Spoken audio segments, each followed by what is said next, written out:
सीता माता गंगा जी की पूजा कर रही हैं और श्री राम जी को अचानक भरत जी का स्मरण हुआ। 14 वर्ष बीतने में 14 घड़ी शेष है। पुष्पक विमान से पूछा कितनी देर में भेजोगे? पुष्पक विमान ने कहा कि प्रभु कम से कम 16 घड़ी तो चाहिए। श्री राम जी ने कहा तो मेरा भरत मुझे जीवित नहीं मिलेगा। श्री राम जी ने भी निश्चय किया मैं प्राणायाम के परायण होकर प्राणों का परित्याग करता हूँ ताकि मेरे प्राण भरत के प्राणों से मिलेंगे। सब घबरा गए वानर, अचानक क्या हुआ? प्रभु ने ऐसा निश्चय कर लिया है।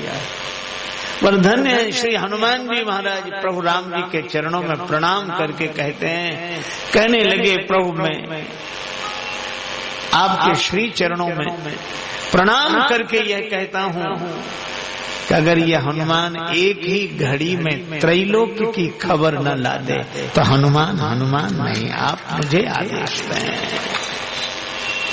भगवान ने हनुमान जी को हृदय से लगा लिया। पवन पुत्र तुम जाओ, पर तुम्हें देखकर हर्षाति रेक में श्री भरत की दशा बिगड़ न जाए, ब्राह्मण रूप में जाओ। राम विरह सागर महाभरत मगन मनोहोत, विप्र रूप धरि पवन सुत, आए गए जनुपूत।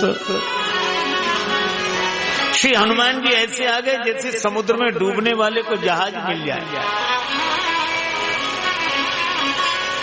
भरत जी का दिव्य दर्शन करके हनुमान जी के नेत्र सजल हो गए, रोमांचित गात हो गया।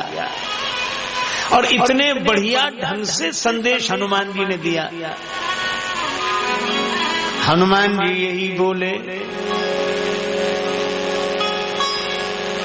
रिपुरण जीत सुजस सुर गावत, रिपुरण जीत सुजस सुर गावत, रिपुरण जीत रिपुरण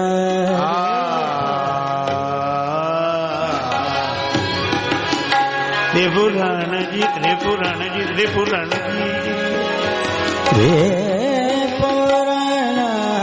जीत रिपुरण जीत। सीता अनुज सहित प्रभु आवत,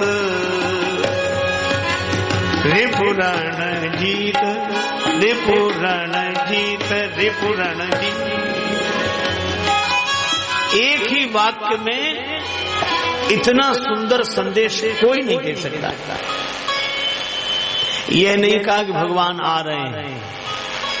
अगर इतने ही कहते तो भरत जी पूछते कि आ तो रहे, जीत कर आ रहे हैं। यह एक प्रश्न और होगा।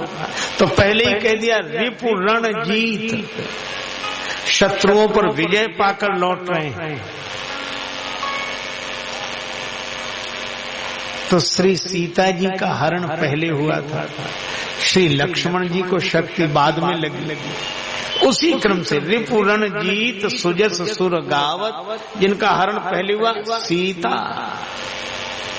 और लक्ष्मण जी को शक्ति बाद में अनुज सहित प्रभु आवत। एक ही वाक्य में सबका संदेश।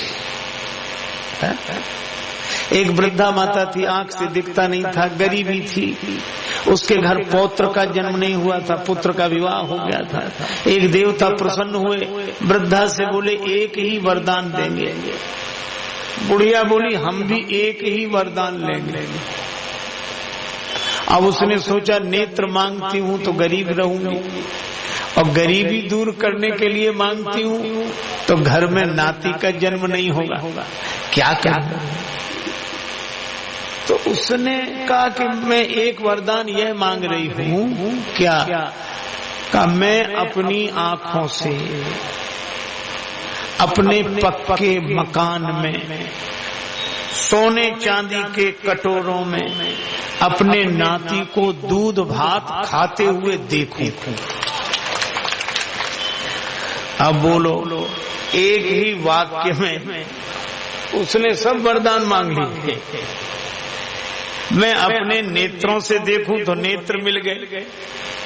अच्छा, घर के सोने चांदी के कटोरों में, तो सोने चांदी के कटोरे किसी गरीब आदमी के तो यहाँ होंगे नहीं, और पक्के मकान में, और मैं देखूं तो आंखें भी मिल गई। तो एक वाक्य में उसने सब कुछ मांग लिया। देखो भाई, मांगने वाले एक ही वाक्य में सब कुछ मांग लेते हैं।